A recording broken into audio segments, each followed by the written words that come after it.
In Act 2 of Ladies from Lonesome, the ladies decided to pursue their cattle drive following the tragic death of China, one of their drovers.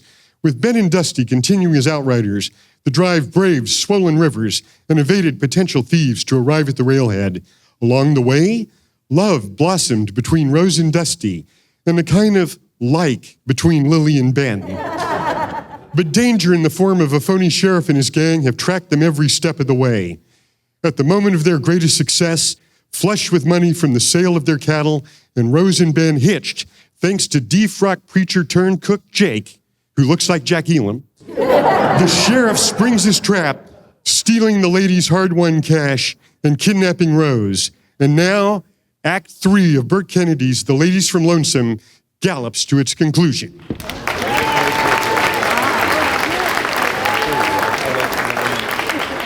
Fade in Cow Camp Day, a typical main street of a frontier town. We stay high away to establish, then come down and see Jake's dust-covered wagon move on from the far end of the street, cross on toward us, and pull up to a stop in front of the $3 Bill Saloon. Only then do we see Lily and the other dusty drovers sitting their horses at the hitch rail.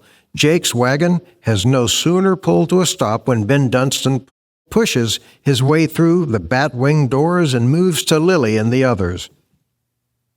Bartender said a wild bunch come through town 5 days ago, bragging, throwing money around. Claimed they were headed for Mexico. Which way is south? What are we waiting for? Ben swings up on his horse, heads in south, and spurs off. Lily and the others follow. Jake and Dusty on the wagon do the same as we dissolve to a Mexican village day.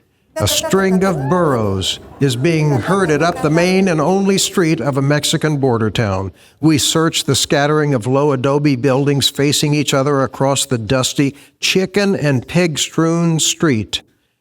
I didn't hear any chickens there, but I thought there were some. Then see 7 gringo riders moving on from the north. The front rider is the sheriff, and then comes Rose on a stolen mule and the other 6 henchmen. We stay with them as they move on, gain a 2-story adobe-marked hotel, and pull to a stop. As they dismount and head to the front door, we cut to the close shot on the Mexican street. A tall, thin gringo stands in the shade across the street from the hotel building, lighting a roll-your-own cigarette. He wears a troubled expression and a badge. Another lawman moves in beside him and looks off at the hotel. As he does, we see 10 armed men strung out along the boardwalk in various positions. Yeah, that's them all right. Why don't we just jump them and take them back to Abilene and string them up? You know why a man can always beat a dog playing poker? Why? Well, dogs get a good hand, he wags his tail.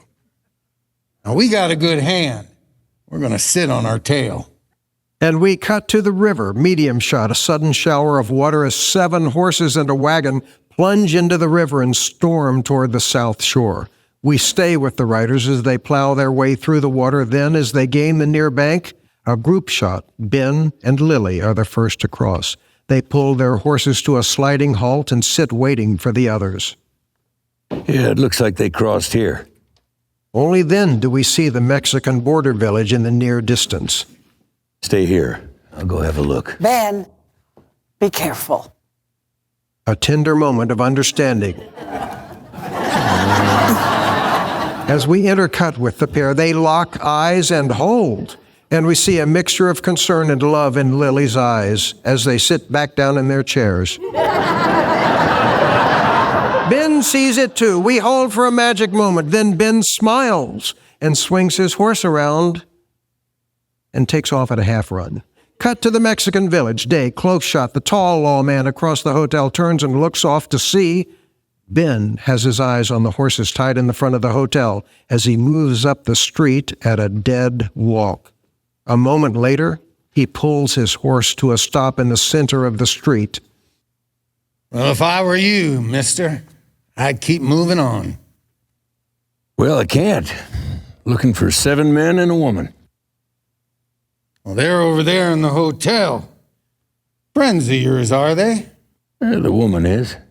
They're holding her prisoner. How come? Well, it's a long story. Tell it.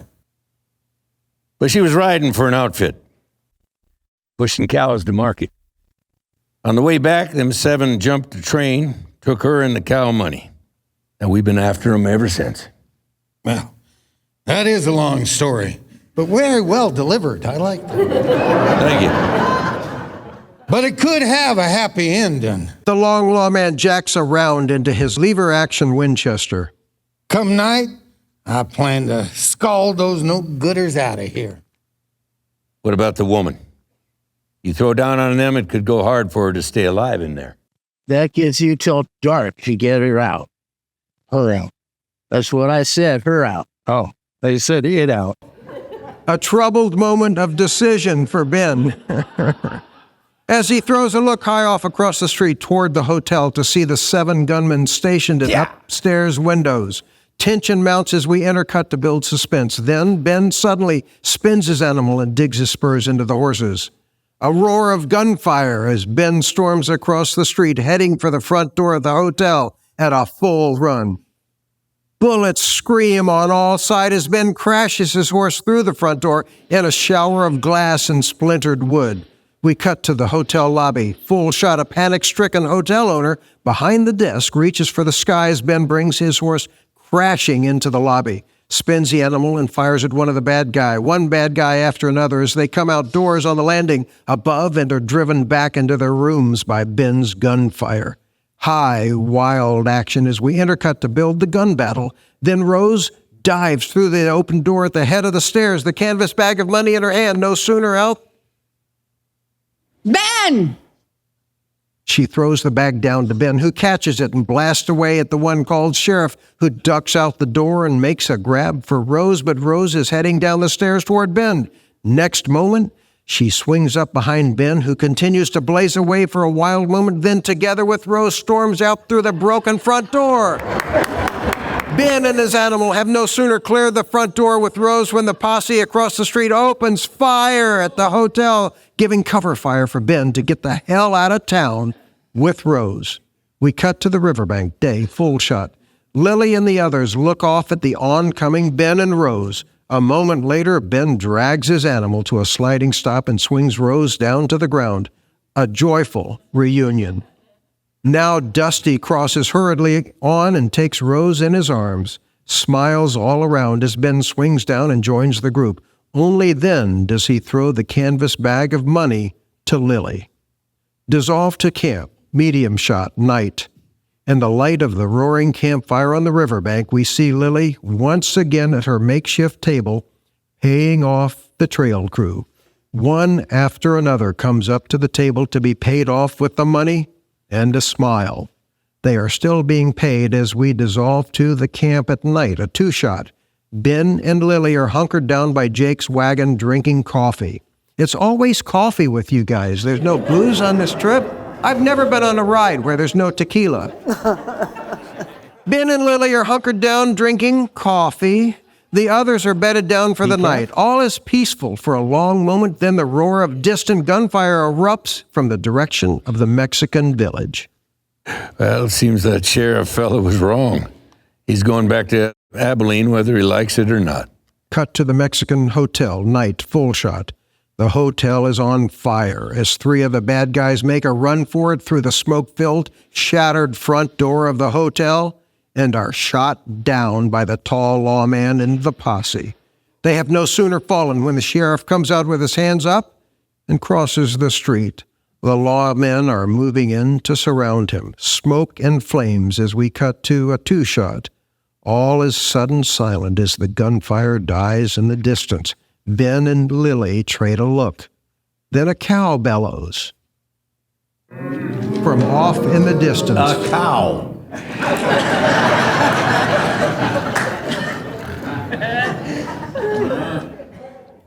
Lily, that job is your top hand. You still want me? I want you. Ben catches that soft look in Lily's eyes. Had us 50 or 60 head of cattle, it wouldn't take any time to build a herd. I don't have that kind of money. I'm not talking about money, talking about 200 or 300 head of strays running wild on this side of the river. All we have to do is round them up what we need and drive them on back to your place. That's the way the stock business works along the border. Mexicans raid ranches north of the river, gringos to the south. Some cows spend their whole life being driven back and forth across the river. I don't like it. Well, what about the others? Had stock to gather and to drive, it'd give them something to do. They wouldn't have to go back to work at Kate's place. I mean, not right away anyway. No, they're never going to go back there. That's what I'm trying to tell you. What, with that amount of cattle to look after, they could work at your place. You got it all figured out, huh? All but how to round up the wild bunch without getting us all killed. Smash cut to wild cattle roundup. Day. An explosion of flying hooves, horns, and cattle as we begin a series of scenes showing Ben, Lily, and the others gathering a thundering herd of panic-stricken, wide-eyed cattle. Cut to river, full shot. Jake's wagon follows the herd across the river as he gains the north shore. I'll say that's the way to gather a wild bunch. Cut to river, day, full shot. We hold high as the cattle clear the river and head off to the north, with Jake's wagon bringing up the rear. We stay high until the herd is moving off in the distance, then come back around to see 30 riders thunder on from the far side of the river. But I hear them now, and pull their horses to a sliding stop in the water. Medium shot in closer on the horsemen, we see 30 fierce-looking Mexican bandits armed to the gold teeth and wearing cross bandoliers and big sombreros.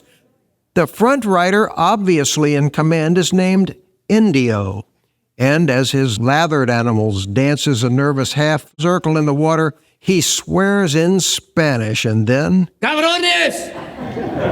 Thinking gringos! You're stealing a stolen cow! Cabrones! Cabrones! Vamos, vamos! Ándale!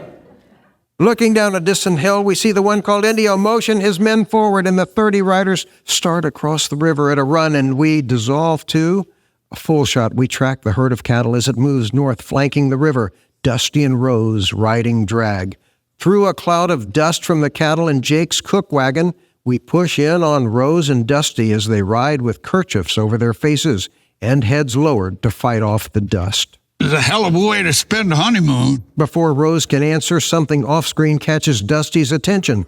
A group of horsemen in the near distance, the front riders astride prancing Mexican horses and wearing straw hats and high-colored serapes. Dusty still looking back off at the riders. We got company. Mexicans. See? Yeah. Come on.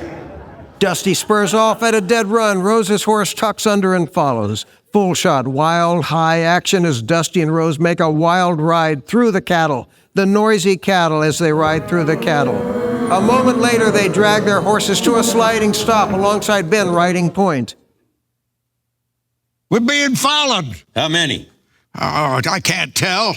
They don't seem to be in a hurry to catch up. I'll probably wait till we make night camp, jump the herd in the dark, and scatter them across the river. Well, why don't we beat them to it? Give up the herd?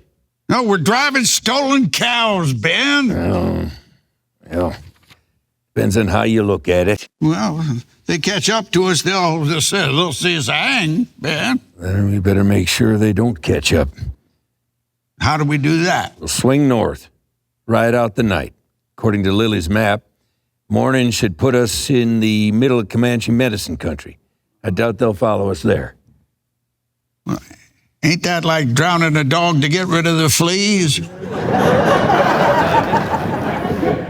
You got a better idea? Well, we could double back, bargain with them. With what?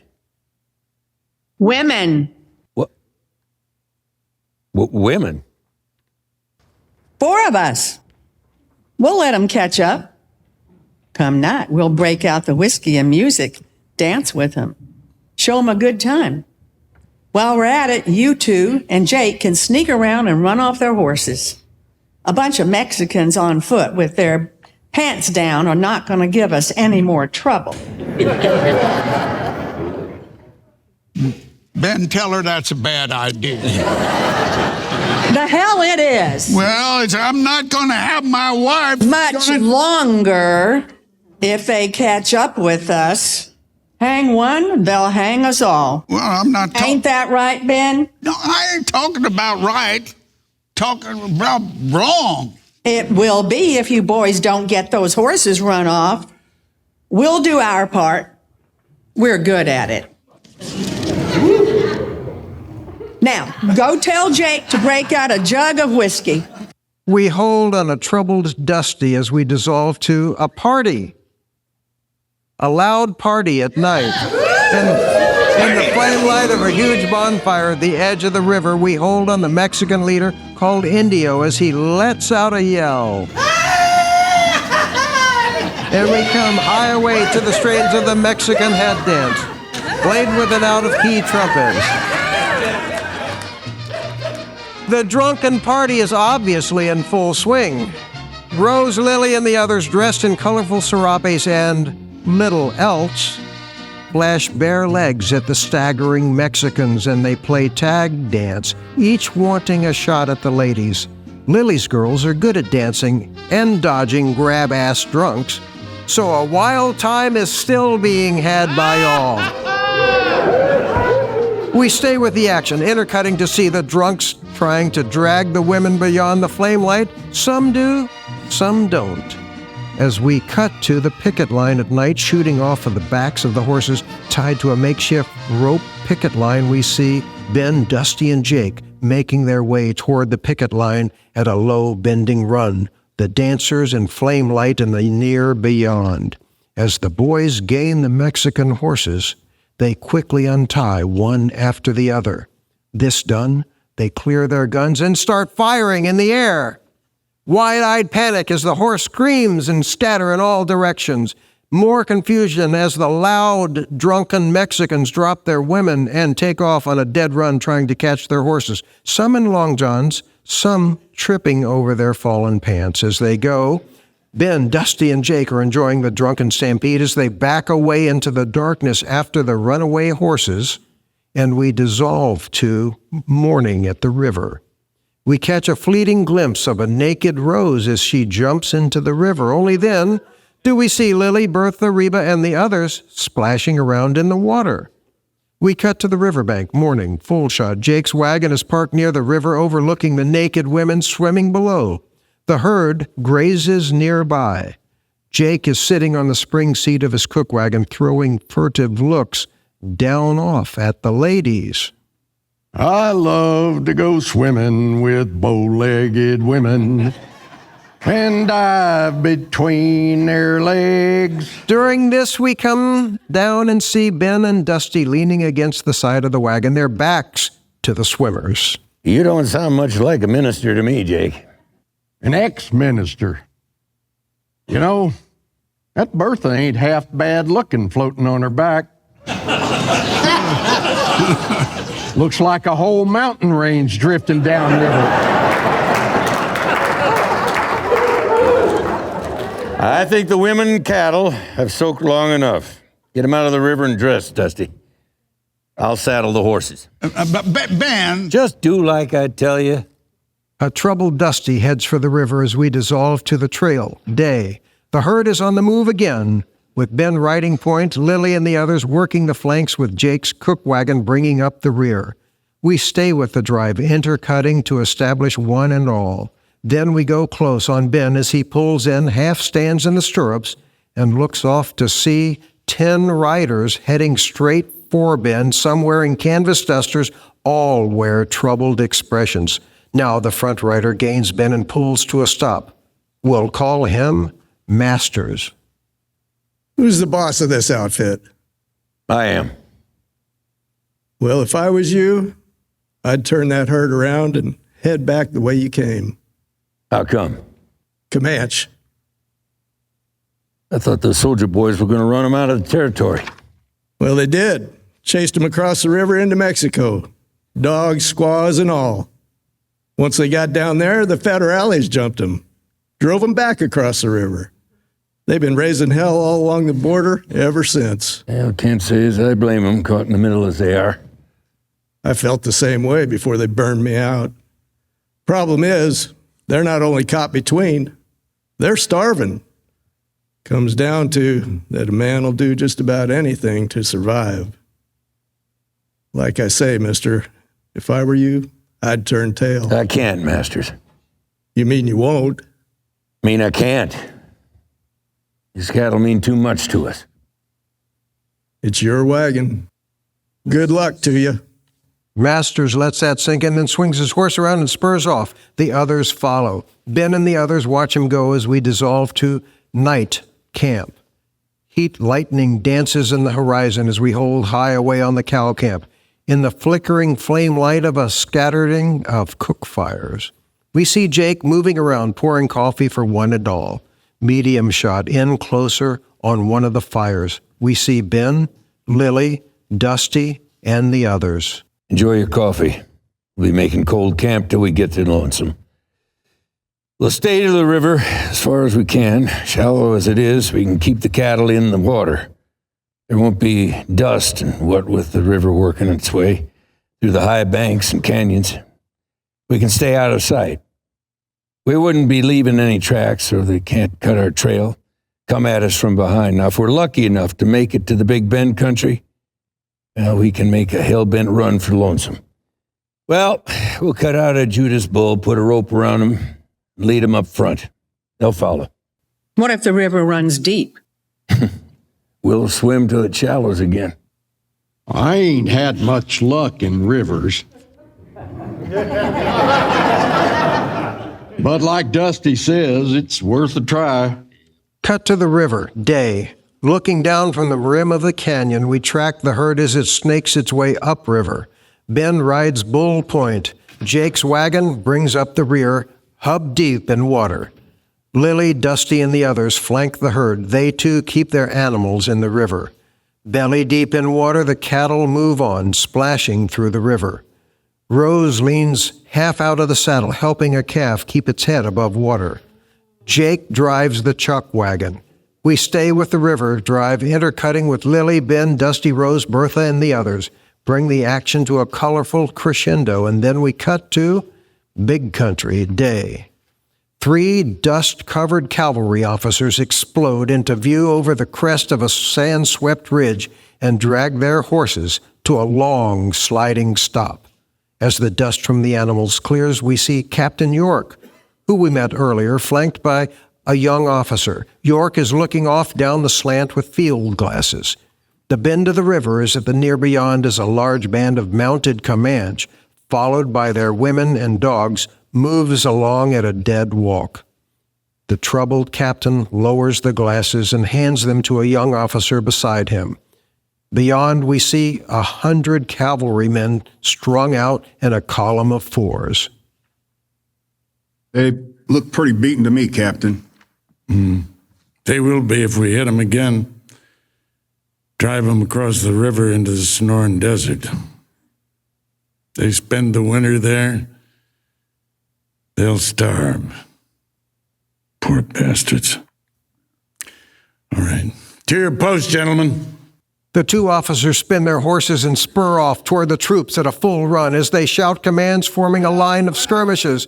We cut to a small brown dog walking in the shade of a warrior's horse, stops dead in his tracks and looks high off as he hears an army bugle in the distance, and we smash cut to 100 cavalrymen thunder over the crest of a hill and storm down the slant toward the Comanche at a hell-bent run. The one-sided battle is fast and furious as we intercut to build action. Horse falls and dead men as the Indians retreat across the river. All this to a roaring crescendo, and then we cut to the small brown dog sitting alongside a dead warrior as the sound of gunfire dies off. A small whimper from a small dog as we dissolve to the river, day, medium shot. Ben, leading the Judas bull in the river in front of the herd, pulls his horse to a stop. Now Dusty and Rose ride up and stop alongside. Now they look off and see a cloud of black smoke drifting up into the sky from beyond the bend of the river. Ben and the others trade a troubled look. Now the sound of a Comanche death song struggles to be heard in the distance. We hold high on the bend of the river. On the south bank, we see a scattering of makeshift burial structures in flames, while a Comanche woman sits in among them chanting a haunting death song. Only then do we see Ben leading the Judas bull upriver, followed by the herd of cattle, Lily, Dusty, Rose, and the others. Jake pulls the cook wagon to a halt, looks off, then talks down to Bertha, who has pulled her horse to a stop, flanking the wagon. Death song. What happened? Soldiers, more than likely. Medium shot. Ben has pulled to a stop, and he and the others look off at the battleground. The small brown Indian dog still has fight left in him. He barks at Ben and the cattle. The death song suddenly stops, and Ben spins half around and looks off to see 40 Comanche warriors sit their painted horses along the crest of a high rise on the Mexican side of the river. High tension as we intercut with Ben and the others to build a standoff. We bring it to a silent crescendo, then Dusty reaches for his saddle gun. Hold it. Tension mounts to the breaking point. Then Ben gathers the bull ropes and leads the bull toward the Comanche. A moment later, he gains a warrior with a red blanket over his horse's neck, signifying his importance, and hands him the bull rope with a faint smile in his eyes. The Comanche hesitates an uncertain moment, then takes the rope and leads the bull away. Close cuts, reactions all around as the cattle string out, following the bull off into the Mexican desert. Ben watches them go, then spurs back to Lily and the others. What the hell? They need him more than we do. A mixture of satisfaction and doubt from all as we intercut, ending on Jake, who has a grin from ear to ear. And we dissolve to day. We hold high on Jake's wagon, flanked by Ben, Lily, Dusty, Rose, Bertha, and the others as it moves toward us. Now we come slowly down and find ourselves looking through the charred timbers of Lily's ranch. Only a massive stone fireplace remains standing. Ben and the others pull to a stop and stare off at the burned-down house, a scattering of corrals and hay cribs in the near beyond. Lily has the look of high hopes gone out the window. Home. What do we do now? We can always go back to work at Kate's place in Lonesome. If the Comanche haven't burned that down, too. Yeah. At least we don't have to rebuild the fireplace. No, just have to build a herd. And how the hell do we do that? Like the man said, Ben, your wagon. With this, Jake climbs down from the wagon, crosses to the tailgate, and opens it. This done, he begins lifting calves out of the wagon and putting them on the ground. Young bulls and heifers kick, prance, and bawl, happy with their freedom. And the good Lord saith, go forth and multiply. Amen. A heavenly chorus echoes Ben's sentiments as we intercut for reactions all around, then go high, away, and hold. A heartwarming moment as the herd of calves head for the cribs of the hay corral, and we fade out of Burt Kennedy's The Ladies from Lonesome.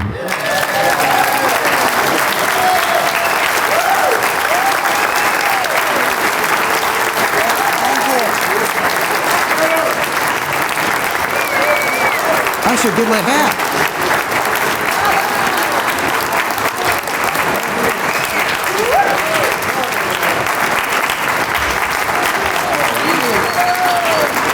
Okay, I got my hat.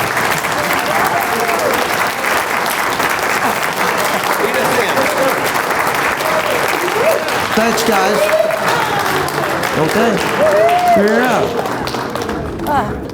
Everybody, thank you very much, and thank you, the wonderful cast. Were they not awesome?